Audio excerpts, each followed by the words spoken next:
My name is Atleast Robinson. Salam, my name is Malik Sise, Hello, my name is Ishay Brandley, and I am the Director of Performance. and I'm the Associate Artistic Director. I'm the founding artistic director of Ambiance Theater Company. Ambiance was founded November 2018 with a public reading called Spectrum of Blackness, presented at Pangea World Theater.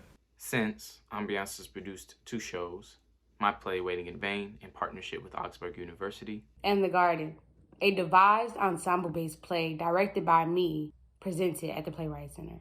Co-directing Augsburg's fall production, At a Glance, was truly a blessing. The work of these 4 phenomenal women is inspiring, excellent, and timely. The work you will see is a snapshot of what will become larger work in the future, from personal narratives to nostalgia to critique of our institutions. At a Glance is a genuine, unfiltered, devised digital play that defies the odds of COVID-19 and systemic racism to uphold the necessity of storytelling. Enjoy.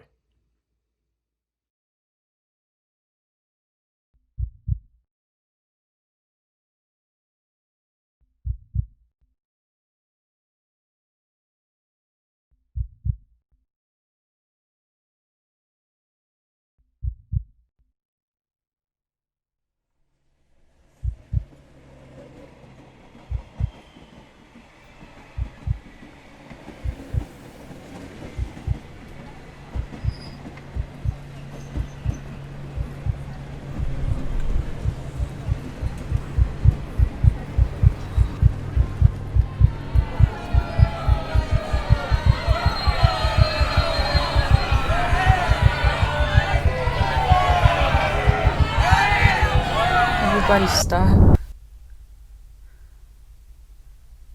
Everybody just stop for a goddamn moment.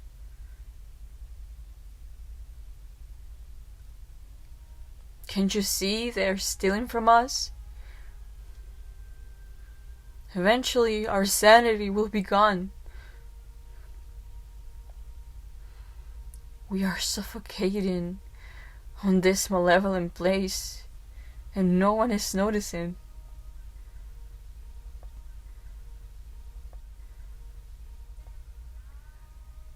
We are looking at a blank space, hoping they're doing the right thing for us.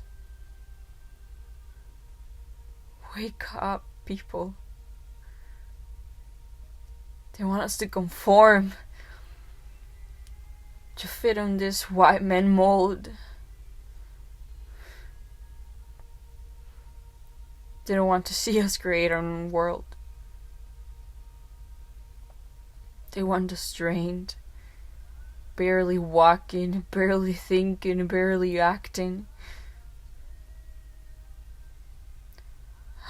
I don't know about you, but I want to succeed. I want to be the best version of myself. Fuck. I want to be the best thing that has ever happened to me. Quiero ser lo mejor que me ha pasado en esta vida.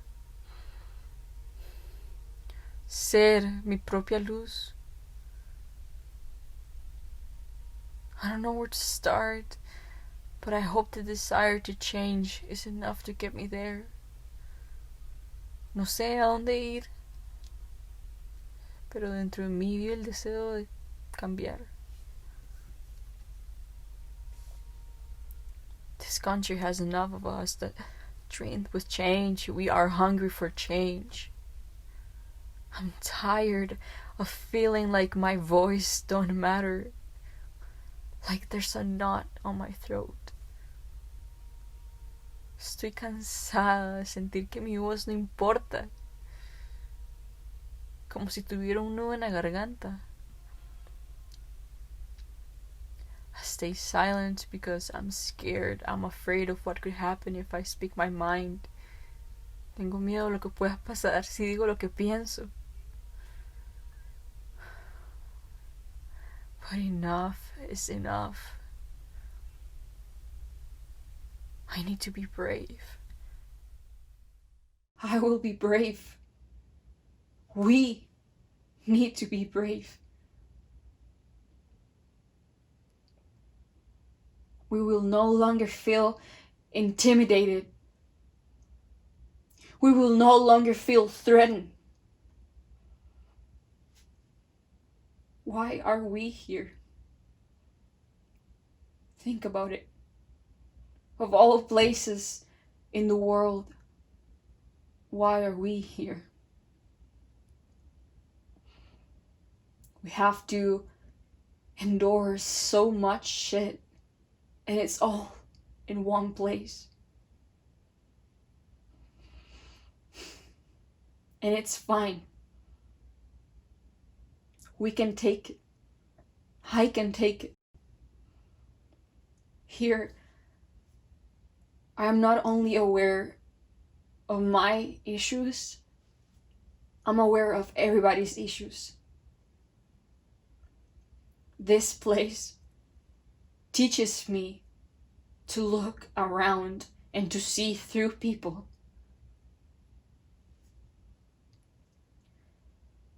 We are so focused on who hates us that we start hating ourselves and others. Ya no me quiero odiar más.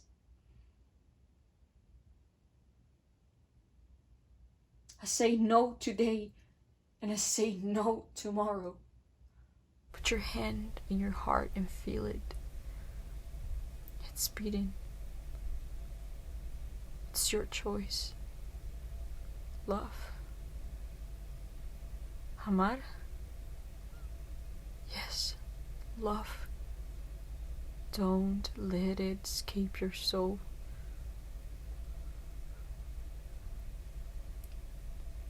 ¿Y qué pasa si no siento nada? I'll be here to recover it for you. We'll all be here, standing tall, fighting, shoulder to shoulder.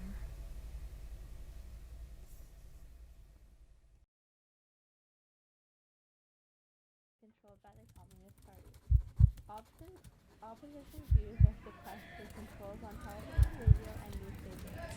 Occasionally, the internet also takes place, with websites or taglines containing anti-government sentiment being blocked or closed.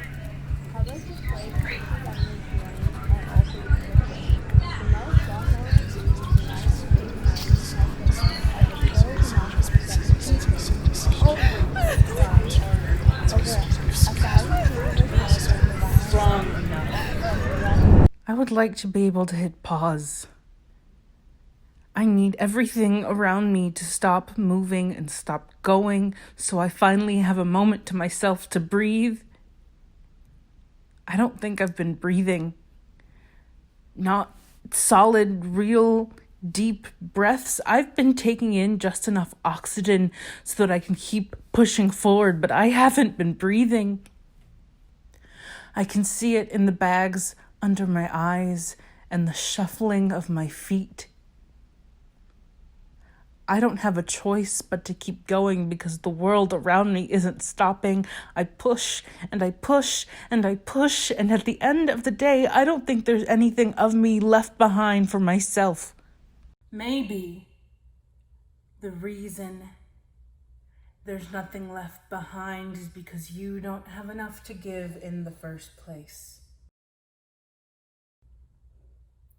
You think you're trying so hard to keep going, but you can always try harder.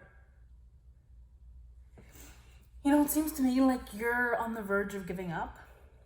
And honestly, that sounds so much like you, committing only until it all becomes too much for you and then you bail yourself out. Maybe you'd get a lot farther than where you are if you just pretended you didn't have a breaking point.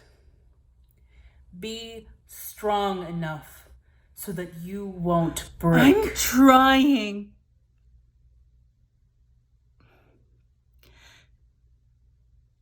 I'm not breaking. I'm not broken. I'm just tired. I'm just drained. And that's okay. It's okay to not be okay right now.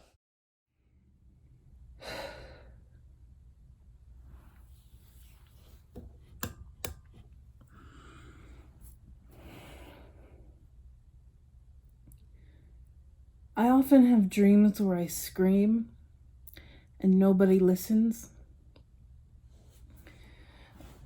The girl who keeps it all bottled up inside finally lets it out and no one cares. I cry, I'm hurt, I'm lonely, please acknowledge me. And they don't. I often have dreams where I explode and let myself yell like I've never yelled before. They treat my explosion like the burning end of a cigarette they can stomp out and walk away from. They don't bat an eye. They don't see me. I decide to be brave, to be heard, to take up space, and it doesn't matter. I often have dreams.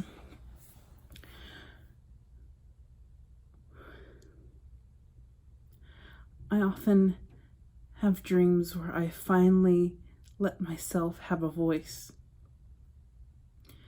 I finally break. I finally snap. I finally stand my ground, and even the ones who should care tell me to calm down. I used to have dreams where I'd lose my voice when I needed it most. Now, my dreams have given me back my voice to shout in an empty room. The only place I can speak my mind is in my dreams. And even then, nobody listens.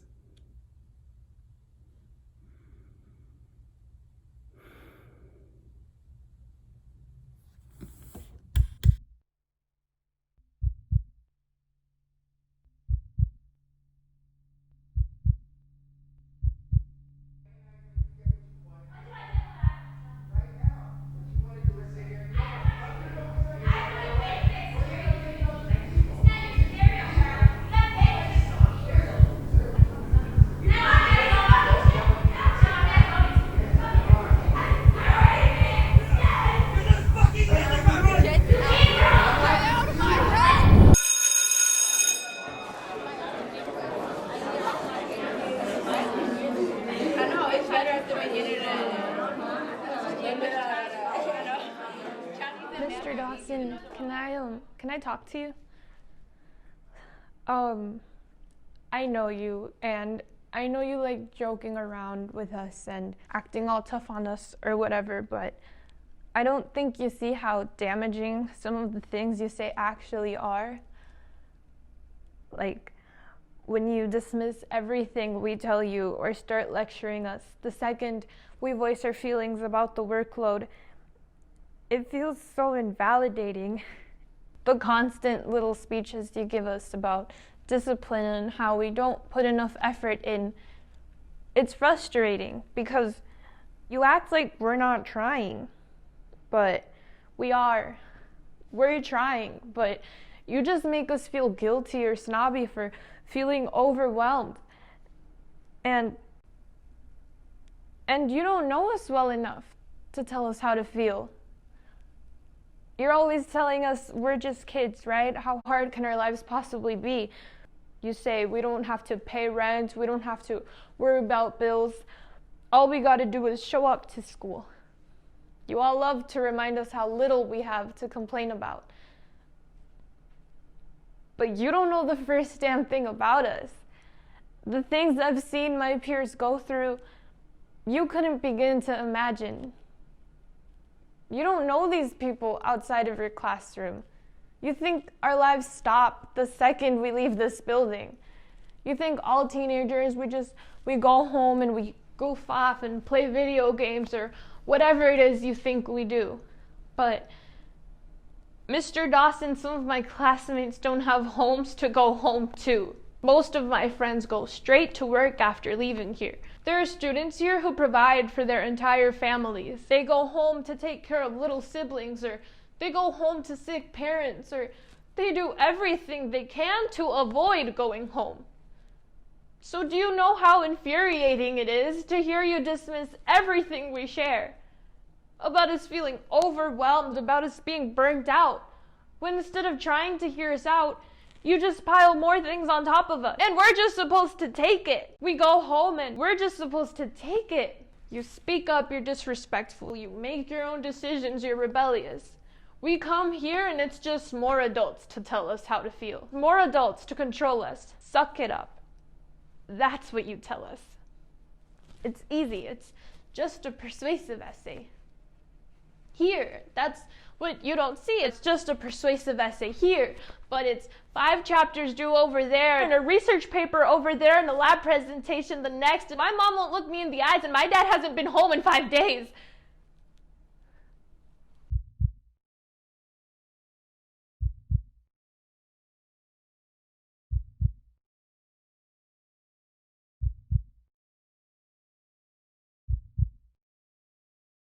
Hello and welcome. Today I felt inspired to tackle the topic of self-love. In the words of Miss Tiana Taylor, self-love is the best love, but it's also the hardest. In order to speak on self-love, we must first discuss love. What is love? What does it look like? What does it smell like? What does it taste like? What does it feel like? Love is a lot of things for me, and I think it's important to start there. What is love for you? See, I love music. I love my friends and family and good food and warm weather and shaking my ass in the mirror. I love to love, and I love to be loved and held and consoled and reminded that everything works out in the end. There's a saying that goes something like, you must love yourself before anyone can love you. That's bullshit. I hate that saying. That saying implies that if I'm struggling with finding things to love about myself, I will be alone and unloved until I can do so. That's not fair, especially as a Black woman. We are expected to love ourselves and carry ourselves without any external affirmations. We carry so many titles. We are teachers and caregivers. We are single mothers to grown-ass people we didn't birth. We get the short end of the stick every time, and we're just supposed to take it with smiles on our faces and learn to love ourselves in a world that never told us how. And God forbid we do love ourselves out loud. We are told to be humble, as if being told that your looks look better on other people your entire life isn't humbling enough. I love myself in many ways. I am a brutally soft woman. I laugh at my own jokes and wipe my own tears away. I save my own day. And every morning I rebuild myself from nothing but the soil from the ground, the air from my lungs, the water from my eyes, and the fire from my soul. A water sign. I'm ruled by the moon. You can compare me to the ocean, vast, deep, untouched, undiscovered. I rise and I fall. You can put some things in me and you can take some things out, but you will never be able to fully grasp the monstrosity that is my mind. I am an overthinker. I think too much. Think about that. I am a worrier who fights her own battles, which also means that I'm a warrior. There are so many beautiful and intricate complexities that make me who I am. So, how could I not love myself, right?